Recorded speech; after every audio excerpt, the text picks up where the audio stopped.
And ఇప్పుడు mathematical and classical definition of probability ఒకసారి discuss చేద్దామండి. If A random experiment results in n exhaustive mutually exclusive and equally likely events from all the n cases అంటే total cases m cases are favourable. మనకి ఫేవరబుల్గా ఉన్నాయి m అనుకుందాం. అంటే ఒక random experiment ఏదైతే చేస్తున్నామో అందులో n ఎగ్జాస్టివ్ అండ్ అలాగే మ్యూచువల్లీ ఎక్స్క్లూజివ్ అండ్ అలాగే ఈక్వల్లీ లైక్లీ ఈవెంట్స్ ఉన్నాయనుకుంటే అందులో మొత్తం n కేసెస్లో m కేసెస్ మనకి ఫేవరబుల్గా ఉన్నట్లయితే ఓకేనా, m cases are favorable to the happening of an event A and it is denoted as probability of A. It is denoted as probability of A. ఇక్కడ మనకి ఫేవరబుల్గా అంటే ఏంటంటే మనం కండక్ట్ చేస్తున్నటువంటి ఈవెంట్కి ఫేవరబుల్గా. ఓకేనా. So if a random experiment results in a n exhaustive mutually exclusive and equally likely events from all the n cases, m cases are favorable to the happening of an event A and it is denoted by P of A. So P of A is equals to m by n.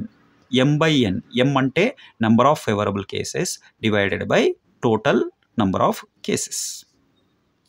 That is, if a random experiment has n possible outcomes which are exhaustive, mutually exclusive and equally likely, and m number of them are favorable to an event, m number of them are favorable to an event, then the probability of happening of an event is defined as the ratio of m and n.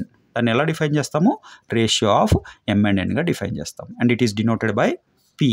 p of a is equals to p is equals to probability of happening of an event m divided by number of favorable events. ఓకేనా. The total number of outcomes favourable to an event A cannot be greater than the total number of exhaustive events. ఇది గుర్తుపెట్టుకోవాలి.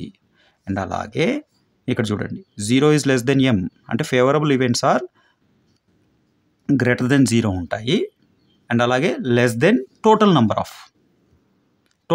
Of events ఉంటాయి.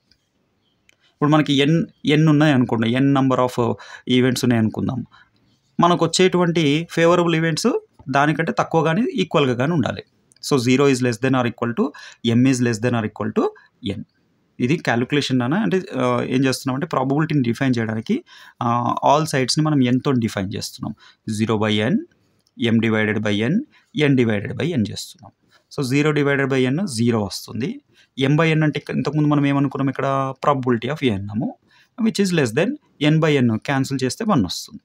So probability of A value ఏదైతే ఉందో which is greater than 0 and less than 1 అంటే ఆ value ఖచ్చితంగా 0 and 1 మధ్యలోనే ఉంటుంది. ప్రాబబిలిటీ వాల్యూ 0 to 1 మధ్యలోనే ఉంటుంది. 0 కంటే తక్కువగా ఉండదు, 1 కంటే ఎక్కువగా ఉండదు. The number of outcomes favourable to the non happening of an event A are n minus m.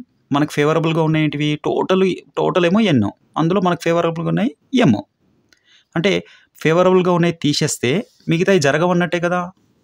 So the number of outcomes favourable to the non happening of an event A are n minus m.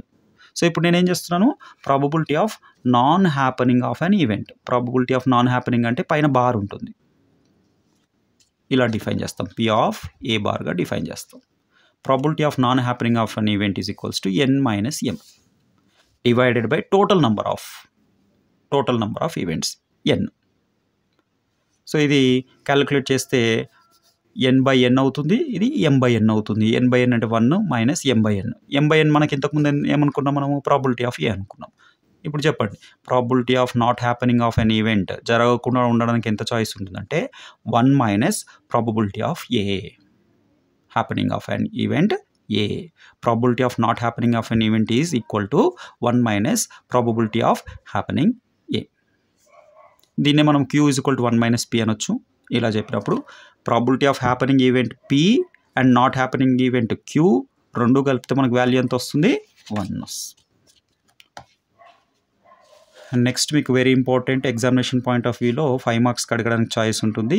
యాంగ్జియమ్స్ of అంటే short answer, axioms of probability. Probability value ఖచ్చితంగా positive నేచర్లోనే ఉంటుంది. Greater than 0 అంటే 0 కంటే పెద్దగా ఉంటుందని అర్థం ఏంటిదంటే పాజిటివ్ నేచర్లో ఉంటుంది, నాన్ నెగటివ్ వాల్యూ ఉంటుంది. ఇంతకుముందు మనం చెప్పుకున్నాం, ప్రూవ్ చేసాం కూడా. ప్రాబబిలిటీ వాల్యూ గ్రేటర్ దెన్ 0 ఉంటుంది, లెస్ దెన్ 1 అంటే it lies in between 0 and 1. Probability value 0 and 1 మధ్యలో ఉంటుంది. అండ్ అలాగే మనము ఇంపాసిబుల్ ఈవెంట్ చూసుకున్నాం. Probability of A is equal to 0 వచ్చిందనుకోండి, then that A event is called as the impossible event. అదేమంటారు, దాన్ని ఇంపాసిబుల్ ఈవెంట్ అని అంటారు. Probability of A is equal to 1 వచ్చిందనుకోండి, దాన్ని ఎగ్జాక్ట్ ఈవెంట్ లేదా సర్టెన్ ఈవెంట్ అని అంటాం. ఎగ్జాక్ట్ ఈవెంట్ లేదా సర్టెన్ ఈవెంట్ అంటాము. దీన్నే యూనివర్సల్ ట్రూత్ అని కూడా అనొచ్చు. అండ్ అలాగే probability of A is equal to 1/2 ఉందనుకోండి, అప్పుడు ఏ జరగడానికి ఎంతైతే చాయిస్ ఉందో ఇంకో ఈవెంట్ జరగకపోవడానికి కూడా అంతే చాయిస్ ఉంది. So A is called as the equally likely event. అంటే ఏ జరిగింది, బీకి కూడా అంతే చాయిస్ ఉంటుంది. ఓకేనా? వీటిని ఏమంటారంటే యాక్సియమ్స్ ఆఫ్ ద ప్రాబబిలిటీ అంటారు. Probability of A is greater than 0 and also 0 is less than probability of A is less than or equal to 1 and also probability of a is equal to 0 which is called as impossible event, and also probability of a is equal to 1 ante it is called as the certain or exact event, and probability of a is equal to 1/2 ante it is called as the equally likely event. Okay, that's all for today.